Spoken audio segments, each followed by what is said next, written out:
Good morning, everybody, and welcome to the Stedman podcast. I hope you are all having a wonderful morning. It is a lot warmer in Ohio than it was last week. Did they cancel school over there at Miami, Micah, during the frigid weather? Well, Miami offers what's called a winter term, so their winter break is a little bit longer, so they get like a 6 week break. So they Oh, okay. classes for spring semester didn't start until this week. Okay. So they allowed us to work remotely the days that it was super cold, um, but there was nobody here anyway, so Yeah. it didn't make Which I much. guess makes sense now because if you're in college, it's like, oh, okay, well, we can just jump online and have class and I guess that also depends on the professor. If the professor's proactive about doing that, Well, you'd be you would surprised get at how many professors are old school, and as soon as kind of COVID restrictions and stuff lifted, they went kind of way back to 2019 and they not. went back. Sorry, you can't bring your laptops. You have to bring like a slate and some chalk, and we're gonna. What's this? What's Chat GPT? What is this Chat GPT? Oh goodness. They're reading a term paper that someone wrote in Chat GPT and skibbity toilets in there, and they're just like, "Oh, this is the A plus plus plus." What is generative AI? Gendered AI. Barely knew her. No, generative. I know, I'm joking. Like, oh my goodness. All right. So today we're actually going to talk, kind of reflect a little bit on the bishop who spoke at Trump's inauguration. I know it kind of made a lot of headlines due to the fact that she was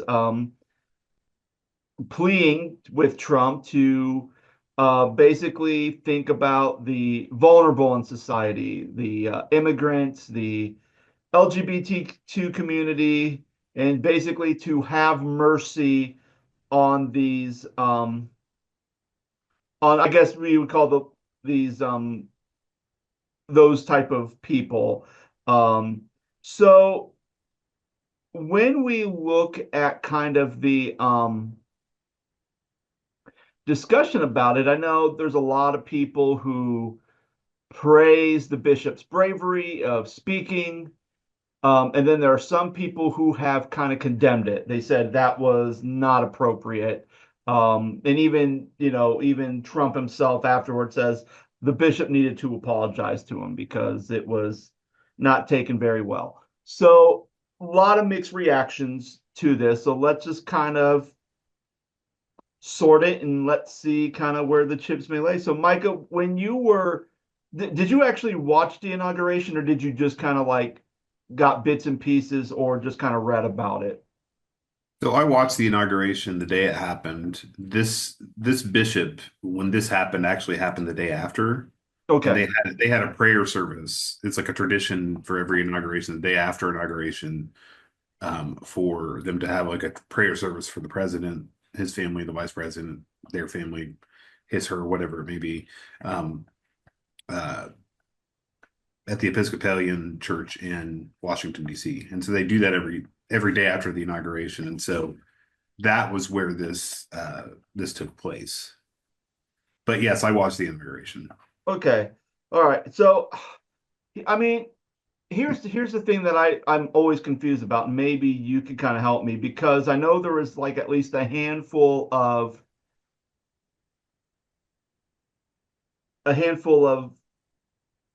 pastors that were there. There was someone who prayed for the benediction.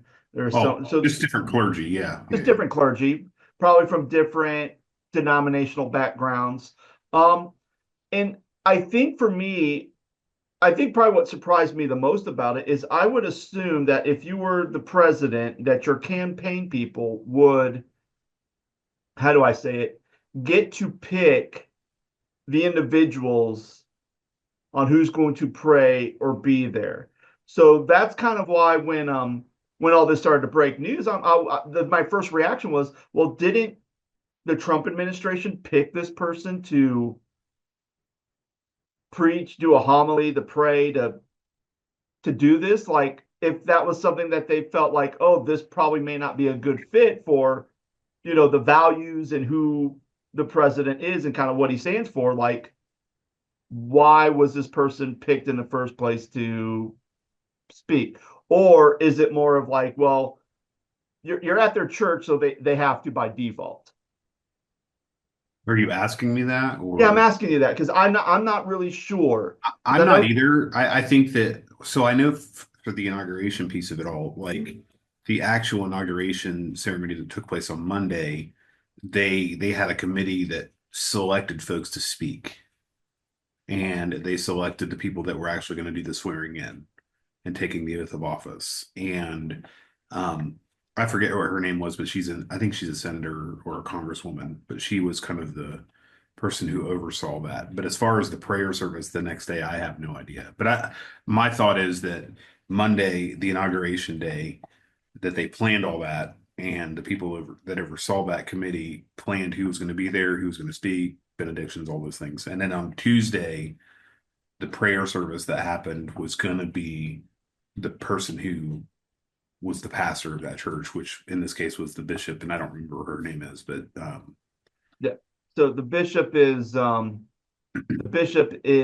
the leader of the Episcopalian Diocese of Washington, right, right, and, right. I don't know what her actual name is and what her I'm name is Mariann E. Budd, Budde. saying. Mariann Budde. So yes, I think by default she was going to be the speaker for this Okay, because situation. I know when John F. Kennedy was president, I know they had their whole prayer service thing over at the Catholic Church, which I know back in the day really ticked a lot of people off because at that point every president was at least part of a Protestant denomination. He was like the first Catholic president. So kind of that I think in my mindset I'm thinking, well, if Kennedy can pick a priest to do stuff or Catholic people because he's Catholic, like shouldn't the new president or vice president be able to pick people? But I guess that wasn't the case. So regardless of getting into her topic, I think the one thing that kind of became like more clip worthy or buzzworthy was when she was pleading with the president to be merciful um, to people who his agenda would particularly affect, which would be um, issues with immigration, topics of the LGBTQ community, um, and so on and so forth. There's a lot of stuff that people are kind of spinning, and to me, I can't really put all the pieces together because again, like I did not see this like as it was live. All I was getting was just news clips and video stories, so I can't really make an accurate depiction about everything that she said in her message. And I'm actually trying to see if there's actually a printout of her sermon instead of just the video, but that's having difficulty finding it. But other than that, it seemed like again, like I said at the earlier show, that there was conflict between some people praised it, some people condemned it. What were your impressions when you heard all this? Like what? Well, I've had different conversations with different folks, and we've had different conversations, whether it was the Thomas Ord interview or the Chographer and people or different people Uh-huh. with people that are affirming of that lifestyle. Hmm. It's the LGBTQ community, or in this case, she added immigration to the conversation. Um, and I don't know that you and I have gotten us like some deep theological discussions on this podcast, but it's like I I really struggle with pastors, leaders, deacons, whatever, getting up and creating a platform for themselves and using these hot button issues to spark fame and notoriety. And some people may do it for the right reasons, and some people may do it for the wrong reasons, but it still generates, you said it earlier, the word buzz for, you know, the moment. And this the thing that upset me, I think, the most is this particular service was meant to be a prayer service. Hmm. It was like meant to pray for the leaders of our new government that just started last week. And, it was President Trump and Vice President Vance and their families and their children and all this, extended families, and some of the administration was there. I just didn't think that it was the time nor the place to bring up those things. If it was just going to be a prayer service to pray over somebody, over their job, over what they're going about to embark on, it's almost like a commissioning thing, right? You're Yeah. praying over this person to go out and and hopefully do a good job at whatever they end up doing. Um, but in respect to the chalk affirm thing or the immigration thing, like I'm really struggling because it's like if there are people in this country and they're not here legally, I mean, you can show mercy to them and love them and be polite to them. But if they're going to get deported because they're not legal citizens of this country, then that's not on me, right? I can still show them compassion, love, and grace, but that's a whole separate issue. It's almost like the whole separate church and state thing, right? And so I really struggle with that. And so um I feel like she went up there and you know she showed her views in front of the world. Hmm. Uh, and it's almost like she showed her views and her preferences because of who is the president of the United States right now. Yeah. So yeah, I think those points are valid, Micah. Um, I'm just kind of reading a And this little isn't like bit. a conservative speech or a liberal speech. It's just like as a pastor and a leader and a person who has served in churches, I would have never done that. Yeah. Like the baptism video you sent me the other day where like it's like I am Jesus. Oh my gosh, yes. Like That guy did a great job, by the way, of navigating that. oh, I think so too. And if you're not sure what video Mike and I are talking about, there is a video circulating where this guy was going to baptize somebody, and the person who's being baptized basically said, "I'm Jesus, and I'm him. I've returned." And apparently the pastor's like, "Well, we're going to go ahead and stop right here because I think me and I don't know whatever the guy's name, definitely not Jesus, was gonna kind of talk." And he did it politely. He's like, we're gonna have to talk over a few things first He actually before we baptized you. baptized them, Yeah. which I think was very well executed. So kind of when I'm just kind of and this again, I'm kind of reading something from like what happened in the New York Times, just quick references, and just kind of it's kind of interesting because one of the things that was said is according to this, the it's actually the cathedral, the actual church, they get to pick the people who speak at the prayer service. So it's not an administrative thing. It's not a denominational thing. Basically, the cathedral can pick and choose because there's even a picture of like Martin Luther King standing in that same spot, um, preaching. I think it was over President Kennedy's inauguration. So it's like, oh, okay, cool. But what I think has been interesting about this is they say that for 3 months before she was supposed to speak, she already kind of had a plan to preach on dignity, honesty, and humility. That's coming from Bishop Budd herself, that she's had that over.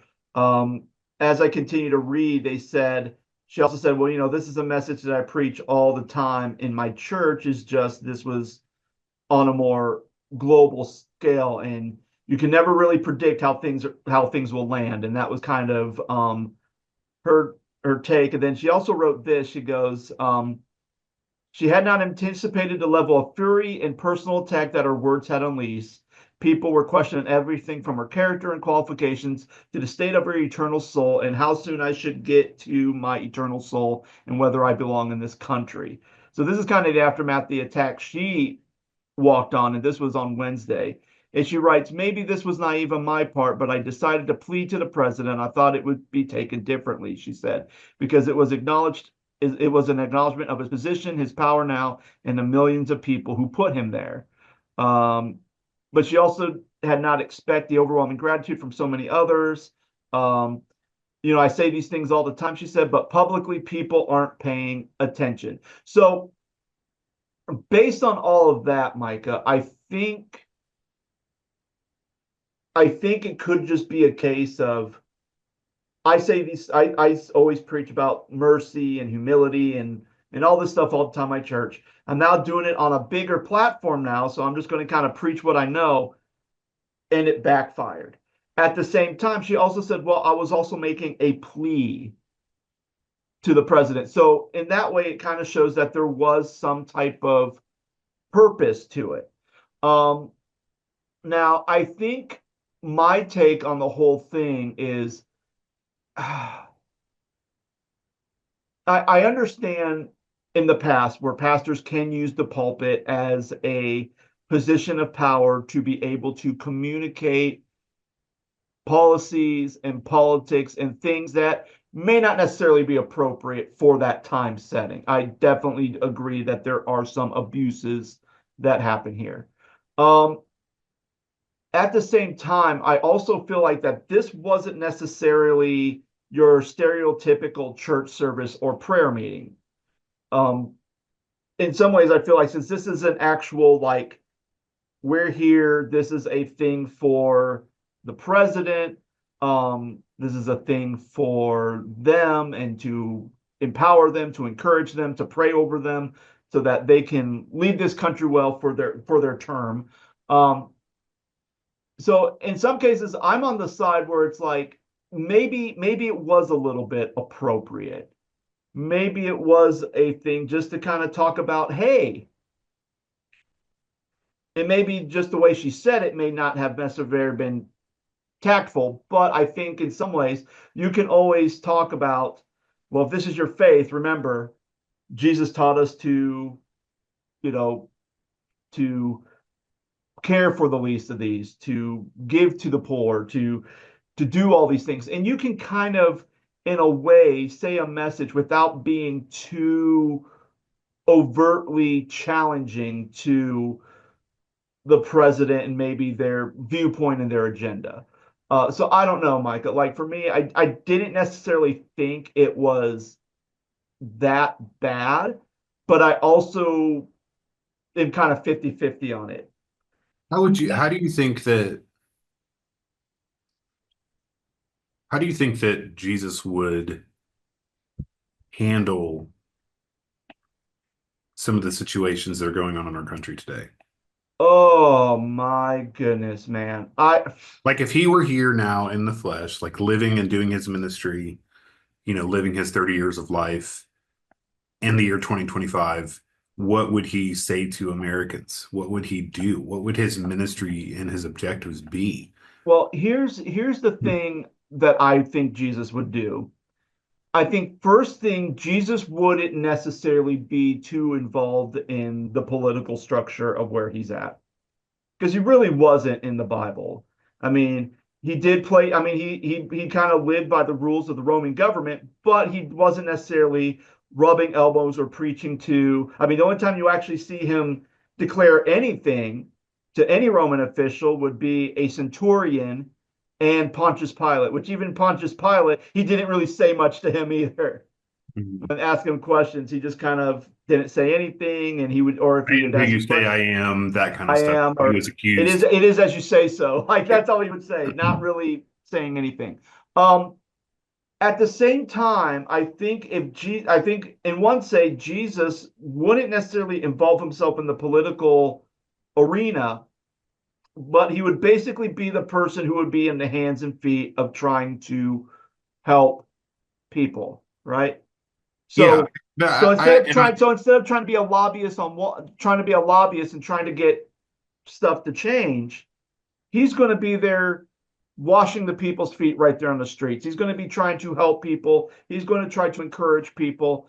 At the same time, I also think that if anything, if we're going to see the angry side of Jesus, it is going to be towards anybody who is going to be invoking the name of Yahweh and doing the opposite of what Yahweh desires or teaches or his will. well, I think too that like we often use the phrase love the sinner, hate the sin. Yes.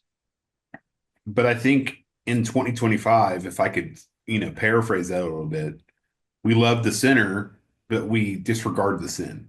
Mm. And I think that yes, Jesus would be with the sinners. Yes, Jesus would sit with the sinners. Yes, Jesus would work and redeem and reconcile things with the sinners.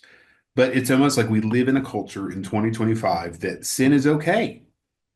And we're saying that we affirm gay people and we affirm transgenders and we affirm this and that and the other. And it's like, well, can you please tell me what affirm means?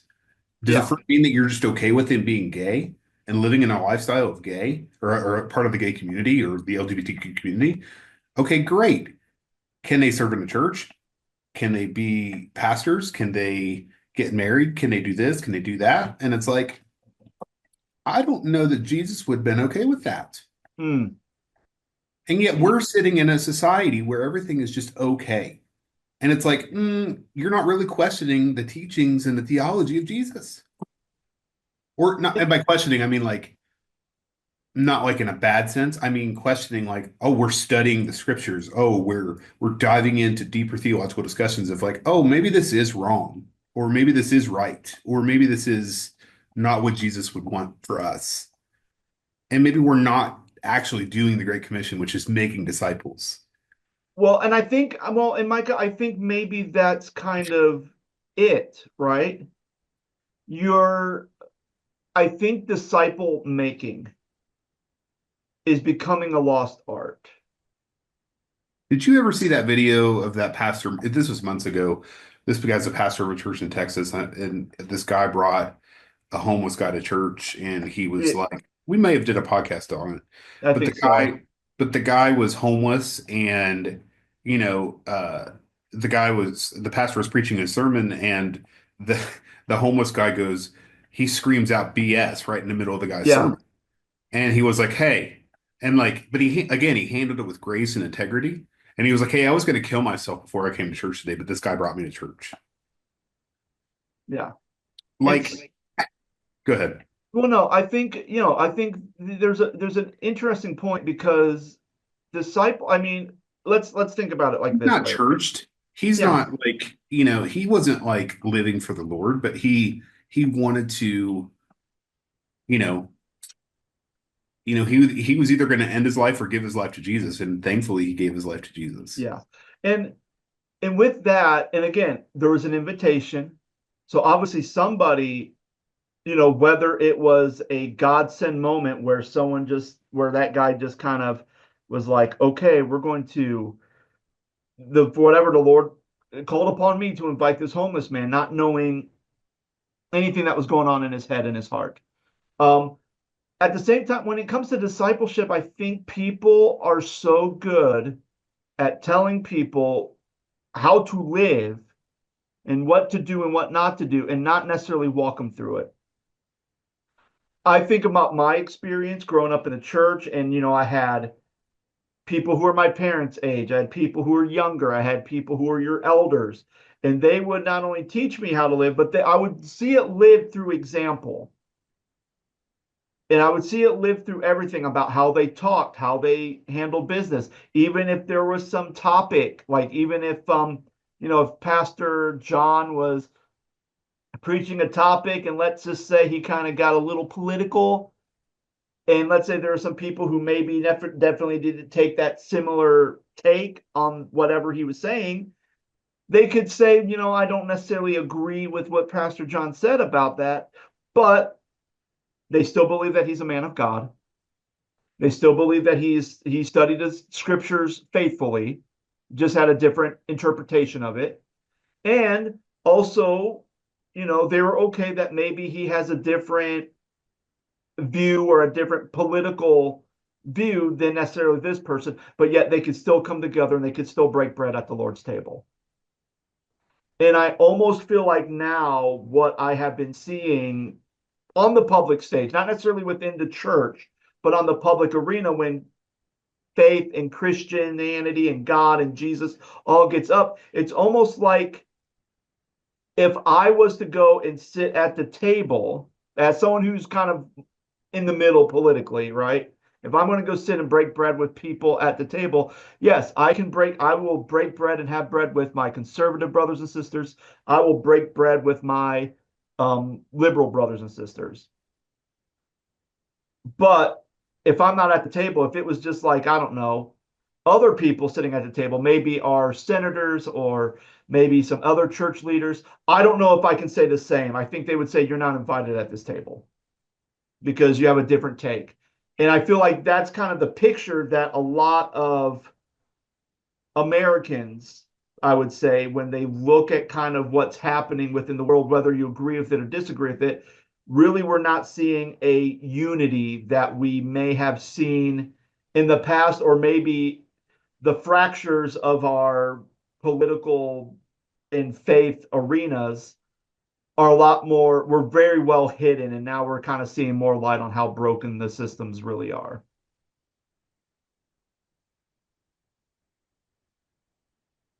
Do you think? I feel like I'm asking you all the questions. You usually ask me the questions. Do you, Well, it's okay. We can switch it. You can ask me all these questions back. yeah, like, do you think that like there? I keep coming back to the topic of sin, Yeah. but do you think that there is this line that America is flirting with? And what I mean by that is that like, okay, we're on one side of the line and we're kind of just pushing the envelope a little bit just to make sure that we're covered by the blood of the lamb, but this sin's okay. This sin's okay. And we're like just pushing it along, you know what I mean? And like it's not in my eyes, it's very frustrating and it's not okay because it's like and maybe it was just the way that I was raised in the church, the churches that I grew up in. Hmm. But like I think certainly there needs to be conversations in respect to different uh sins. I'm a firm believer in sin is sin is sin, and all sin is sin. Hmm. And it's always been a struggle of mine personally to think that hey, I'm not good enough. But then I'm also reminded that nobody's good enough Yeah. for for the salvation that Christ offers us. But at the same time, if you just continue to live your life in sin, like you know what I'm trying to say? Well, I think this is the tricky thing, and I think it's also the tricky thing that the apostles had to struggle with too. I mean, how do you? I mean, let's just take immigration for an example. I mean, we could read in the passages, Old Testament passages, even you can make some interpretation of New Testament passages that we need to be welcoming to the stranger, the alien, Yeah, let but them then Old in, give Testament them. law, and then some people would say that the New Testament, when Jesus died and it was the New Covenant, that the Old Testament is gone. It's Oh, and again, it goes back down to interpretation. yeah, yeah, yeah. At the same time, you could also look at Romans and Paul basically saying, hey, submit yourself to the governing authorities that are over you. And again, when Paul's writing this letter, Nero is Caesar at this point, which you could read the history books of how much that guy hated Christians. And yet the Apostle Paul's saying submit to the governing authorities. So, if I'm going to submit to the governing authorities when Biden's president, then I'm going to do that as a Christian. And then if it's Trump, then I'm going to do that as well. What so you kind of have within the scriptures of how to tackle certain things, two people may say they're two opposing views, but I think they're views that if you really study it, you can kind of do both. Yes, I'm going to be obedient to the laws, but if there is something where I can still help those who are the alien and the stranger in my land and still be kosher with the federal government or the state government or the local government, then I can do those things as well. And I can kind of do both. but it's kind of a, but I think going back to your question about sin, I believe that there are people, and I'll just use the analogy of sheep and fences, like the lost sheep and, bringing them back inside a fence. I think there are sheep who are by the fence thinking they are inside the fence, but they're actually on the outside. Mm. Like they're running around with the sheep, sheep are herd sheep. When the sheep start running around in that big circle inside the thing, they're running with them, but they're on the other side of the fence. And it reminds me of when I lived in Virginia and my dog escaped and went to the neighbor's house and got into the sheep pen and started chasing the sheep around, started barking. You see all these sheep running around, and then there's one sheep that somehow slipped outside the fence, and my dog finally got out to the fence so I could grab my dog, but that sheep couldn't get back inside the fence. So as the sheep are still scared and running around in a big circle, that sheep is still running around with the sheep. It never left. It never wandered by itself. It stayed by the fence, but it was on the outside. And I think when people talk about the topic of sin or flirting with sin or getting to that line, I think there's a lot of people who think, well, I'm close enough to the blood of Jesus to be good, but then there's other things that I'm okay. And they may think that I'm in the in, but they're really on the out, but you can't tell because they're so close to that fence line.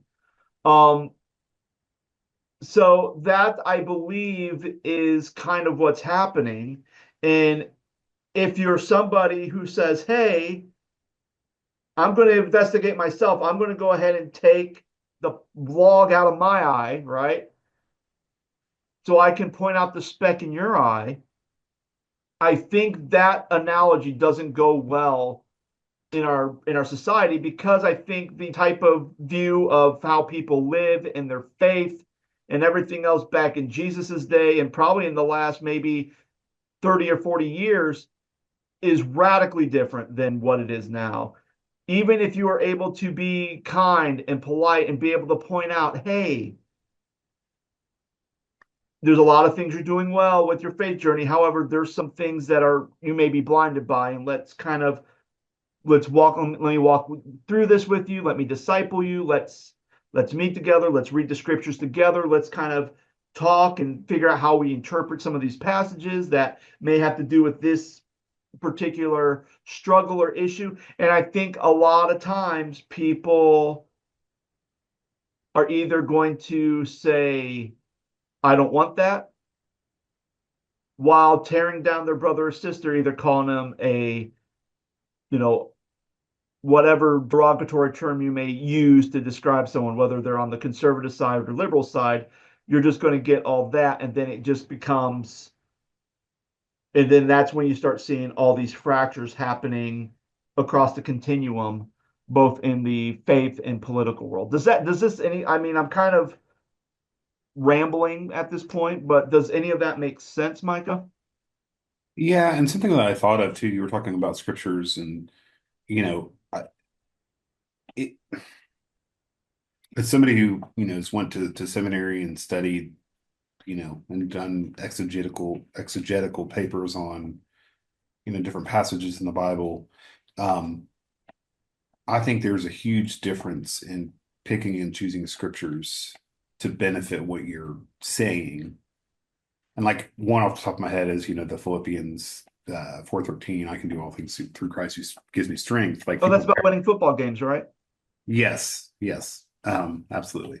Uh, or, like another one that comes to mind is people often paraphrase or quote John 3:16 or Jeremiah 29:11, but at the same time, something that you said earlier was, in the Old Testament, and if people believe this, like that the Old Testament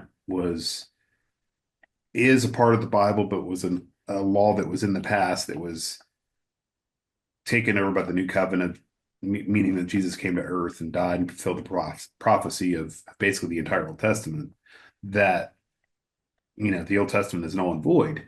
And so something that I thought of was that you had mentioned there are passages in the Old Testament and primarily, I think, like in Exodus and like Leviticus, I believe, and Numbers, those kind of in that area of the Bible, and talking about immigration and being welcoming and loving to those who are from different backgrounds than you and all that stuff.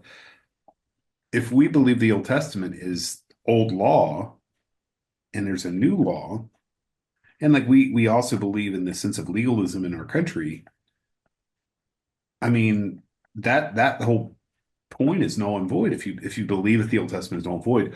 Also, people will make the argument about the LGBTQ stuff, like Leviticus. It says a man shall not lie with another man, right? But it also says a man shall not grow long, long facial hair or not cut their beard Yeah. or mark their body in honor of the dead. It doesn't say don't get tattoos. It just says don't mark your body in honor of the dead. But that And means tattoos, right? yeah, but and then back to your comment about bipartisanship, like I hope people realize at the end of time when if and when in our lifetime Jesus comes back or we die and go to heaven, that like there's going to be people in heaven that have different political views than you, and that's going to be okay because it's not going to matter because we're not going to be in this world anymore. Yeah. And and Um, I and I sometimes wonder, with all the, people not loving others because of the political differences and just yeah, the I almost sneer. let me say this real quick. Yeah. I think too that like it to me it becomes more about the political affiliation than the actual difference of sin or the difference of lifestyle, whether Oh, you're gay or transgender or black, white, lesbian, Hispanic, whatever.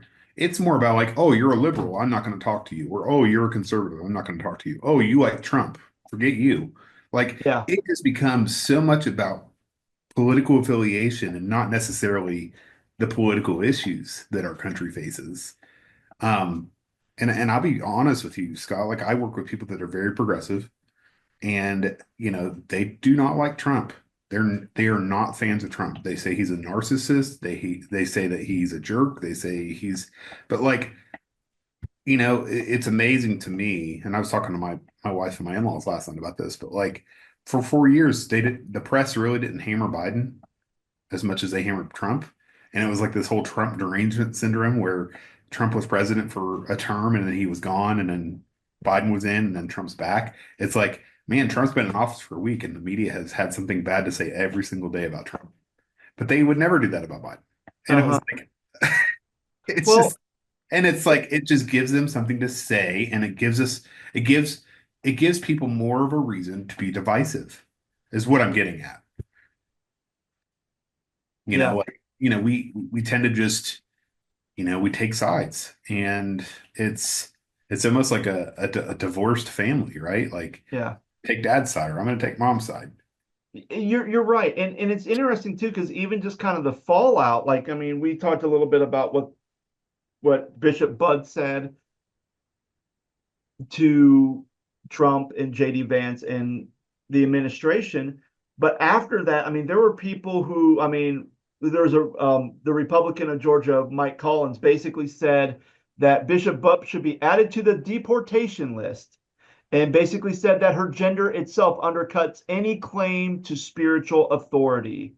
Um, Just her Chris, gender has to do with what she said. yeah, I mean, and then even like someone from the Catholic, a I woman may from not have the, agreed with what she said. However, her gender doesn't have anything to do with her citizenship status. well, exactly. Well, exactly. So, and I think this is again, we're pointing out just the fuzziness of where is that line. I mean, I mean, I could say, I understood what the bishop was saying, but I also don't think that it was the right place or right time to do that for a president. I could say that, but if I was like, if I'm a Republican senator and I made that comment like, oh, well, she should be on the deportation list, and her being a woman just basically undercuts any spiritual authority that she has, like that is very disrespect. I think in some ways it's very I think that gone. I think it goes too far. Sure. I mean, I think that goes too far, especially like why would she be on the like what makes her eligible to be on the deportation list? Because she said something that disagreed with an administration's point of view? Yeah. I mean, if that's the only reason why someone can get deported, if that's a reason why someone could get deported from this country, then holy crap, there's going to be at least, I don't know, how was it? Like, how many percentage voted for Joe Biden, or not Joe Biden, sorry, Kamala Harris? What, like 40 some percent? So that 40, let's say 48% of people can now be deported out of the country because they didn't vote for Donald Trump. I mean, have we gotten to that? I mean, that's to me, and that's the thing. That's not the president saying that. No. And the thing is, yeah, people say like, oh yeah, the president is, the most powerful person in the free world.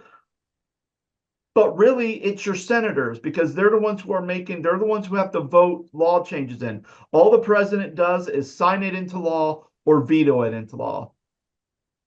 It's your representatives that everyone else votes for from all your different states to represent them as a state. Those are the people that, and the lobbyists, those are in the news media, those are the people that is spitting out the information / misinformation all over that kind of bait and hooks us and gets us in this panic and this anxiety and in this rage all the time. I mean, the president signs executive orders, but at the same time, like those executive orders also have to be approved by the House, the Senate, the judicial, like, there's checks and balances to everything. So just because if I'm president and I say, I don't know, like we're going to outlaw tea. Only everyone can drink coffee for breakfast. Orange juice and apple juice, get it off the shelves. We're just going to drink coffee for breakfast. I mean, I'm sure there's going to be a lot of people, a lot of orange farmers, lobbyists that are going to be like, we're going to challenge the presidents, because that's how our country works. But again, that doesn't necessarily mean that doesn't inspire rage and anxiety and anger and fear amongst the general populace. Yeah.